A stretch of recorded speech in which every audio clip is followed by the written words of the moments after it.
Hi guys, Happy New Year. In this video, I'm going to demonstrate how to set up a network. This will be a 3-in-1 discussion. So we'll have three scenarios. One is building a peer-to-peer network connecting two computers.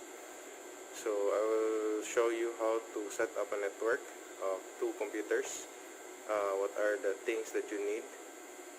Second scenario is building computers, peer-to-peer networks, connecting multiple computers. So in this demonstration, I will be using at least 5 computers.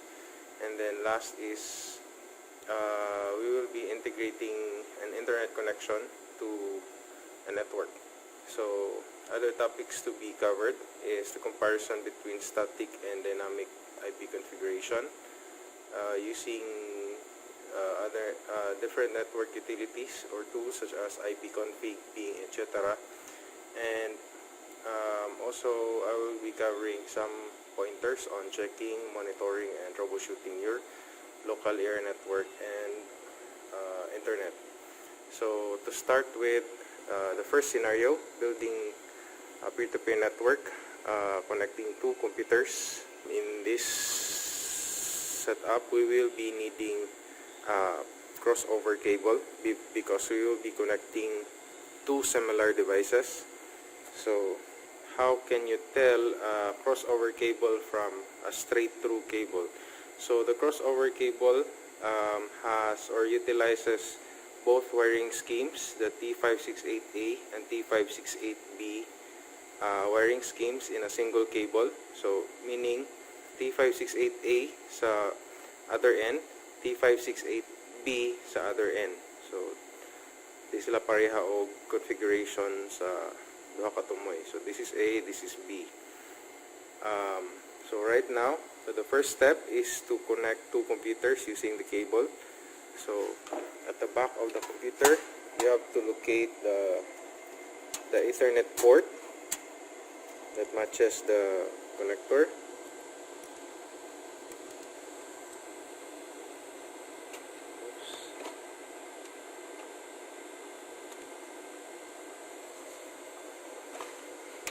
And then PC1 is connected, and then PC2 is now connected. So this is the Ethernet port at the back of the computer. So as you can see, as soon as the cable is plugged on the second computer, you will be able to see if it is able to connect with the other computer because the LED lights up. So this is the activity lead or the connectivity lead.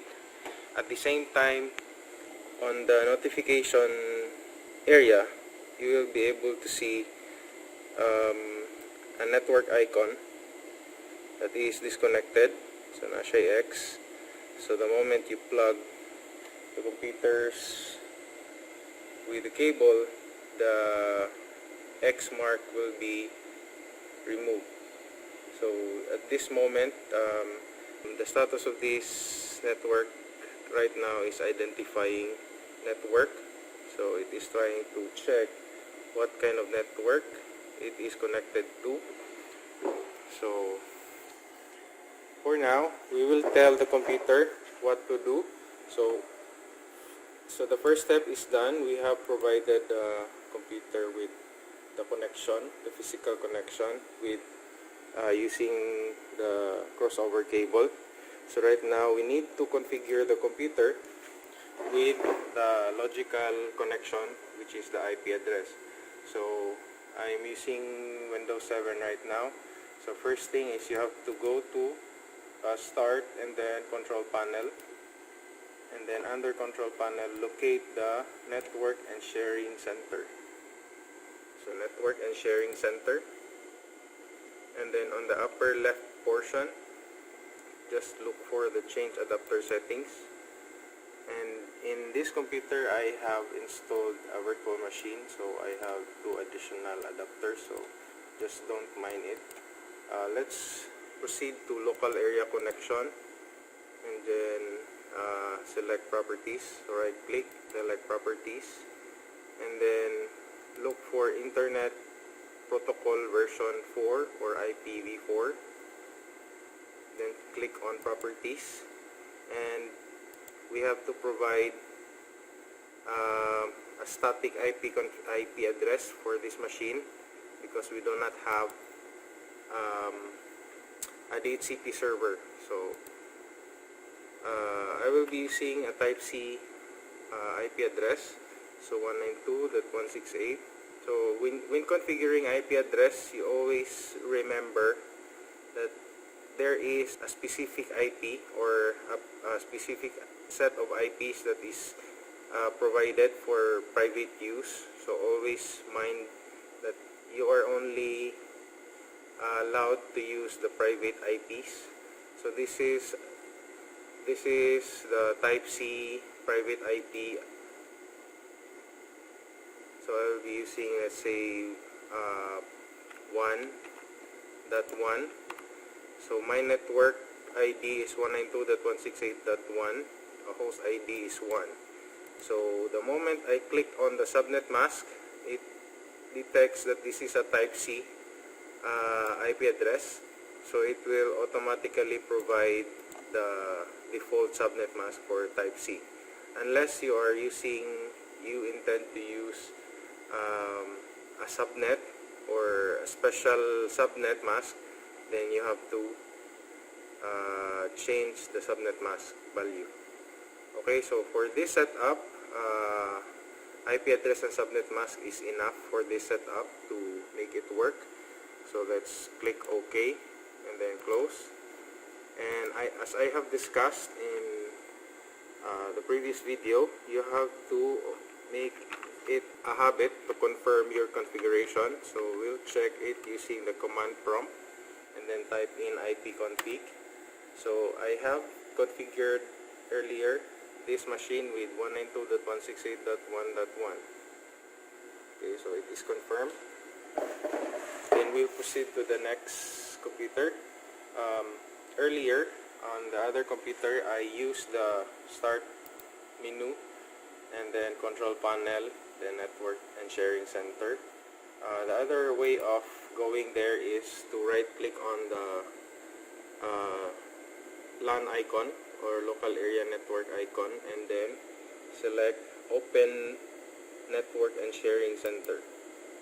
So this is the fastest way, but it is better to know where to find it. So change adapter settings, again local area network, select properties, and then look for IPv4 properties.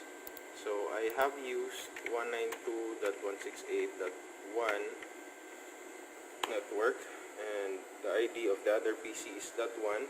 This will be .2. And then again, it has detected that it is a Type-C IP address, so it provided the default subnet mask already. So again, we'll check the IP using ipconfig. Enter. Okay, so I have 192.168.1.1. So in order for us to confirm that these computers are already connected or will be able to communicate with each other, we need to try and ping the other computer. So the other computer is .1.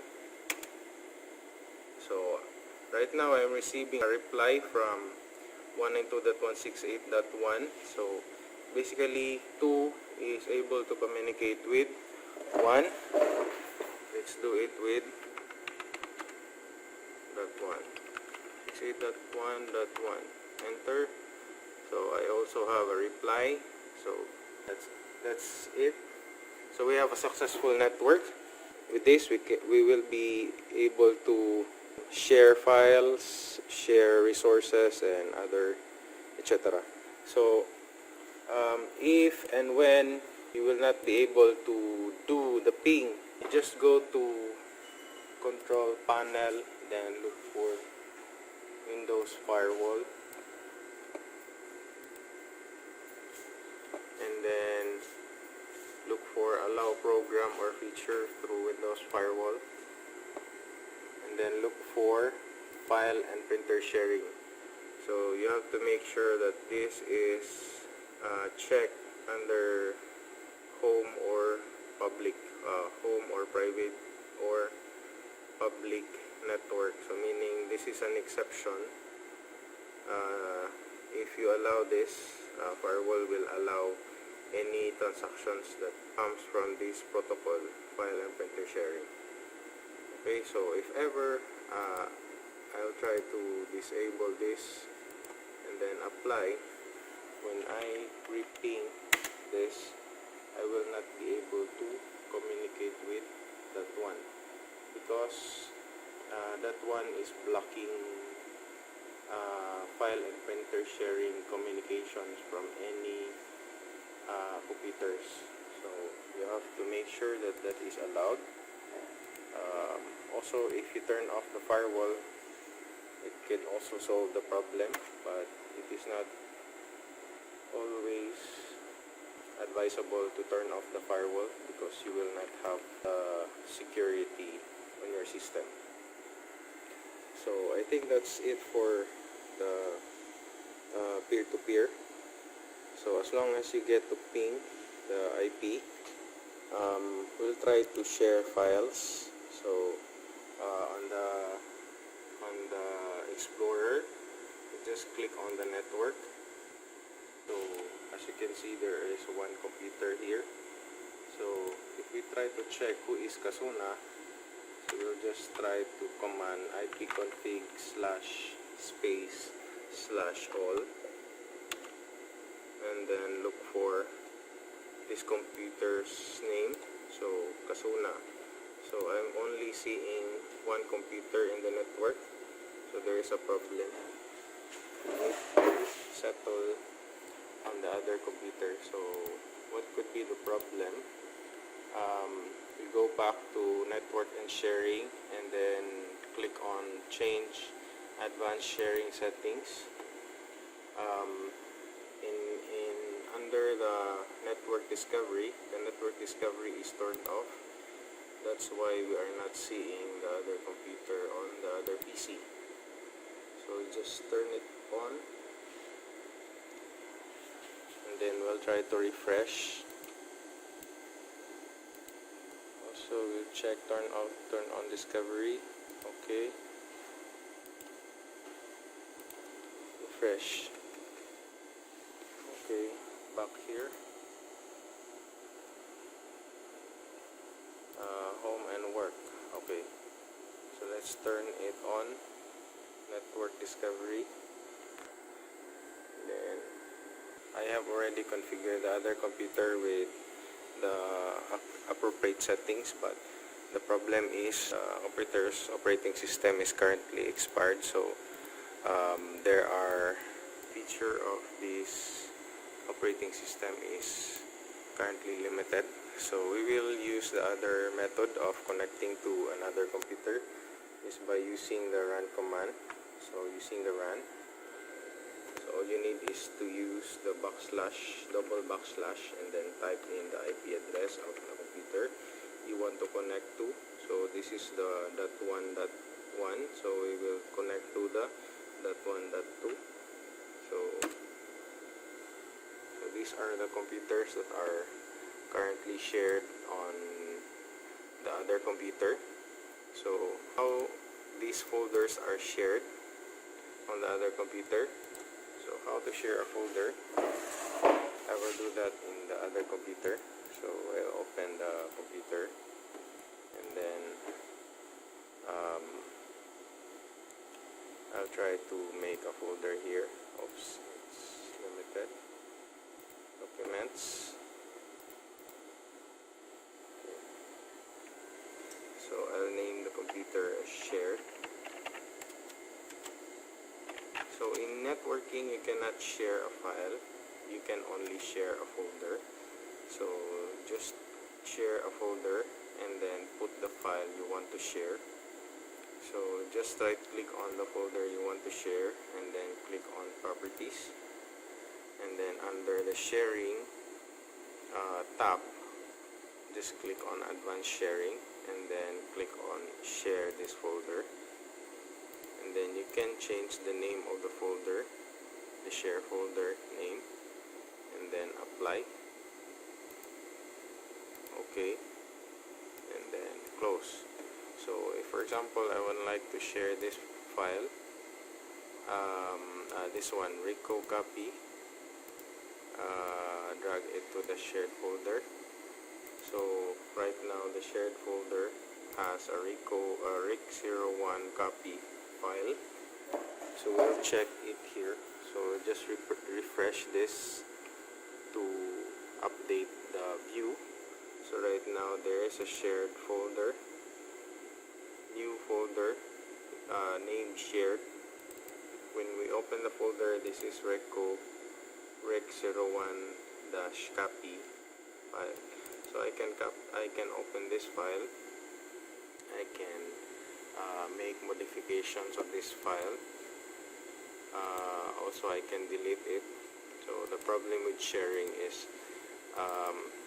the other people on the network can manipulate your files according to the way you are sharing it. So you can also limit your permission. So we'll go back to advanced sharing and then just click on permission. So in this case, the current setting is allow read only. So the other people cannot delete it or edit the file. They can only see it or open it, but they cannot change it. If you allow change, then they will be able to delete it or change it, or they can do anything they want to do with it. And also if you click on full control, they will have full access to your file. So just be sure what certain permissions you want to allow for a certain folder, shared folder. Okay, so this is where you change your permission. Okay, and also you don't have certain limitations as to how many folders you want to share. So you can make different folders for different permissions to make sure that your files are secured. So that is how you share a folder, how you access a shared folder from another computer. So let's proceed to multiple computers. So for building multiple computers,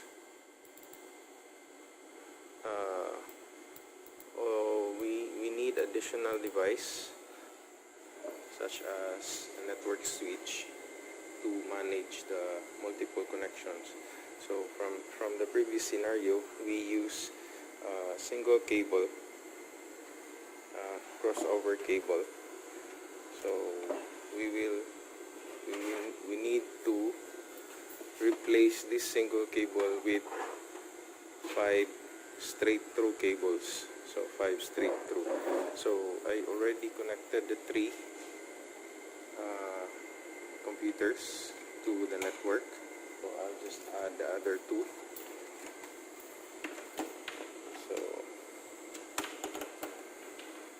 So I'll pause the video so I will be able to connect it properly. I'll be back. So now I have connected all computers to the switch. So an indication that it is properly connected, because these computers, these lights corresponds to the computers that is connected. So computer 1, computer 2, 3, and 4, and 5. So if it does not light up, meaning there is a problem with the connection or the cable. So you have to make sure that every connection has a corresponding light. Also at the back of the computer, you have to make sure that it is activated, or the activity lead is on. Okay, so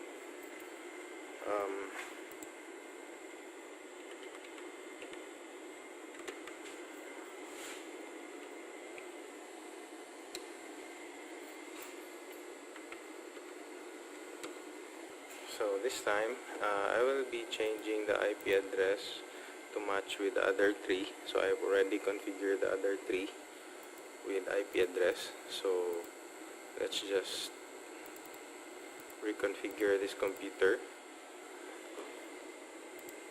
So what I'll do is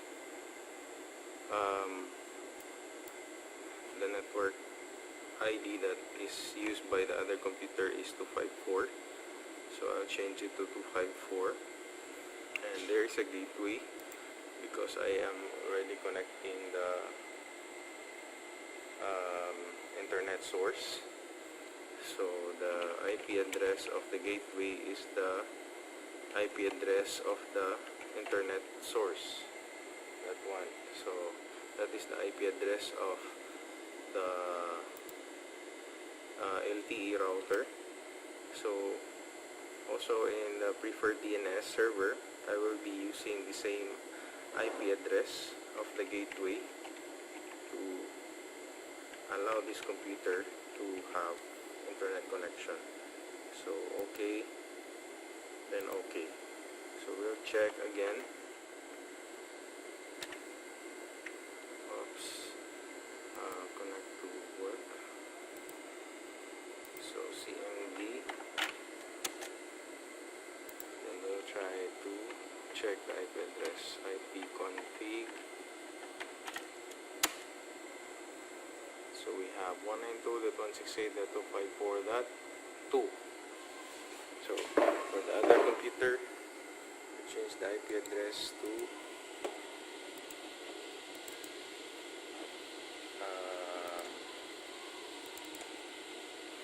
254. So 254.1, and gateway is 192.168.254.254.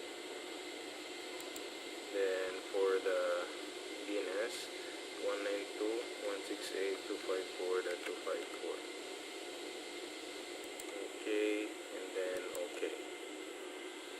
And close. So again, we'll check the IP address. CMD, and then ipconfig. Oops. So we have 254.1, 254.2. So we'll check the connection. If we are able to communicate with that 2. So 192.168.254.2, and yes, we have a reply. And then we'll try to check if we can communicate with the gateway. So this is the gateway's reply. That's it. We'll check if we have internet connection. www.google. So we are trying to ping google.com. Enter. So Google is replying, so it means we have internet connection right now. So in the scenario, there is a comparison between static and dynamic configuration. So right now, these computers are configured static because we provided these computers with an IP address manually, this one, but this device has a DHCP server built in. So if ever we will select the obtain IP address automatically option, the computer will be able to acquire new IP address based on, we'll try to command ipconfig, based on the DHCP server's available IP. So earlier it was 64.254.1, right now it's 254.171. So if we also change these settings to from static to dynamic, we just need to change it to obtain automatically, then OK, and then the computer will try to look for the DHCP server. So right now it is configured with 145.254.145. Earlier it is 254.2. So another, you can use the ipconfig command with /all switch. So if you use this, you will be able to see the entire IP configuration settings. So you will be able to check the computer's name, which is the host name, type of DNS, etc. Also the adapter's description. This is your local area network adapter, your LAN card.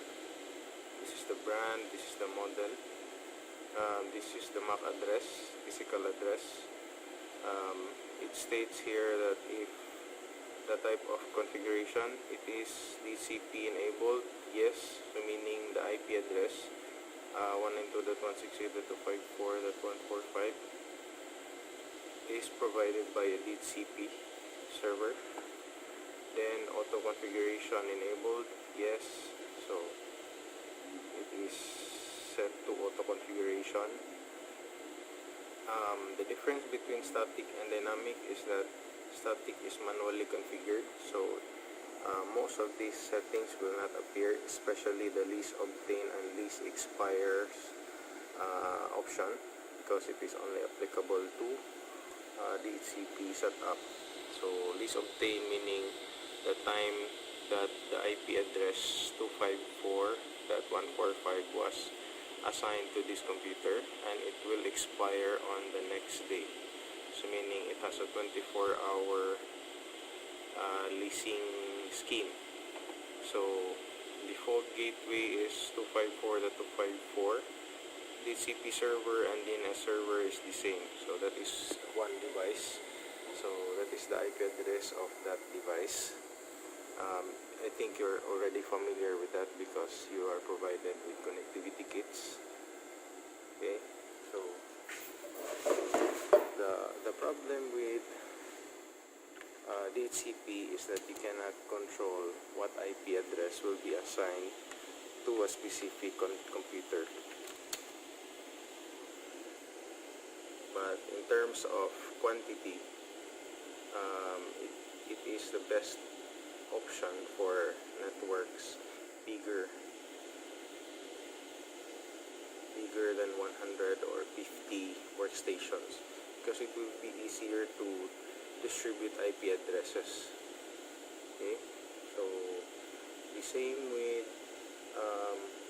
earlier, if I want to access a file from this computer, so right now it is configured with 254.145. so if I run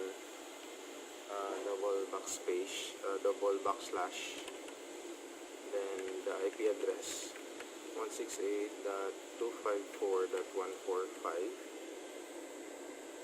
and then click OK. So I will be able to see the shared folders of that computer, and then view the files that are being shared. I can copy it. Okay, copy. I can create a copy of it, put it on my documents, so I will have full control of this file. I can delete it, but on the shared folder, you cannot delete the file because it is restricted. You do not have permission to delete or edit the file. Okay, so you have to be careful when configuring permissions because you might lose important data. So by default, when sharing a folder, the users are only allowed to read. So the only thing they can do is to access the file, view the file, or copy the file, but they cannot modify the file with the read permission.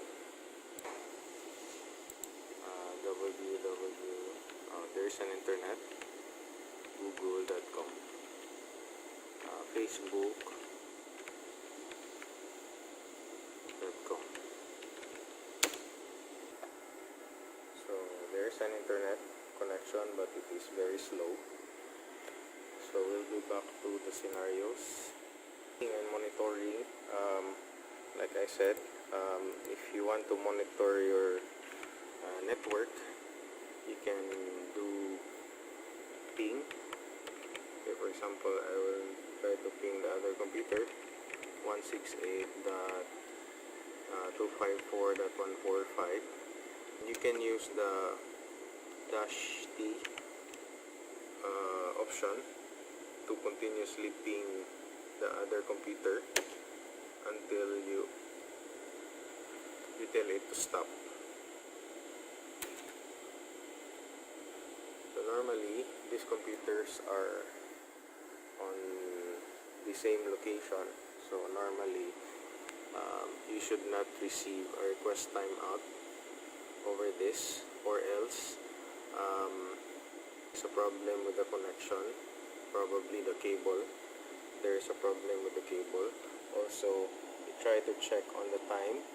The time should be less than 1 milliseconds. Max should be 2 or 3 milliseconds. If it goes higher, then there is definitely a problem with your network connection. So on this computer, also this computer has an expired operating system. So you can see the background is black. Here I am currently monitoring my connection between, this one is 192.168.254.254. So I have been pinging this since lunchtime. So there is no request timeout. So meaning the connection between this computer and the connectivity kit is stable, but the internet is a bit intermittent. So I'm trying to monitor my connection between the internet, specifically the google.com. So right now there are majority of request timeouts than replies from Google.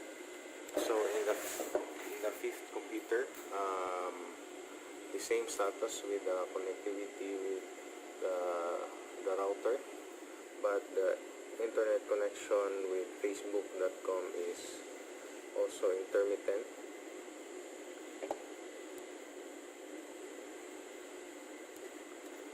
Okay, so this computer is 192.168.254.172, and this one is 175. So in monitoring, you can always ping all computers in the network to check if there is a stable connection between the other computers. 175. So 175 is replying. Let's try 145. So 145 is replying. Let's check the other computer. This is 171. So if we ping it, 171.71.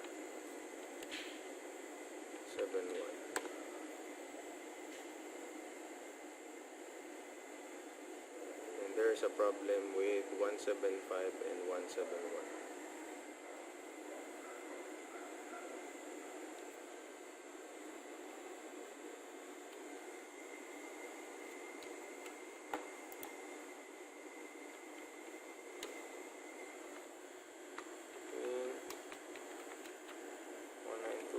168.254.171. No reply from 171. So we'll try to troubleshoot 171. So why is 171 unreachable? So let's ping 175. 254.175. So there is a reply from 175. So meaning it can communicate with 175, but 175 cannot communicate with 171. So which is PC1. So we'll try to check if it is the firewall. So the firewall. So we'll change the firewall settings. File and printer sharing. Also we'll try to check for the network sharing under the advanced sharing settings. So turn on. So we'll check again with 171. So 171 is now replying with 175. Again. Okay. So here 171 is currently replying. So the problem is with the firewall. In the firewall there is a restriction. So I enable the restriction. That was the restriction for the home network, home or private network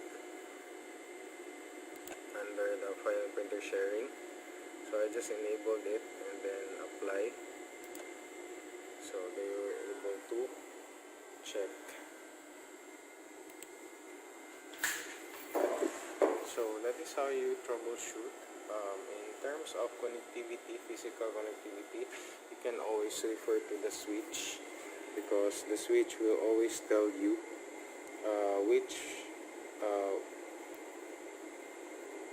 which node is disconnected or which connection is disconnected. If it does not light up, meaning it is disconnected. So if, for example, this one is disconnected, so port number 1 is off. Port number 1 is off, meaning the computer that is connected to port number 1 is disconnected. So you have to make sure to plug it properly or on the other end of the connection, so that you will have proper connection. You can restore the connection. So again, if in this scenario we can use static and dynamic configuration. If you use the static configuration, you can control which IP address is assigned to a particular machine. But you have to make sure that you have the correct parameters, because if you don't have the correct parameters, or if you input one incorrect parameters, some parts or some features of the network might not be available to that particular computer. So you have to be very careful. With dynamic, you will allow the DHCP server to provide IP address to your machines. Okay, so I think that's all for now. I hope you learned something from this video. Also, if you have questions, you raise your questions.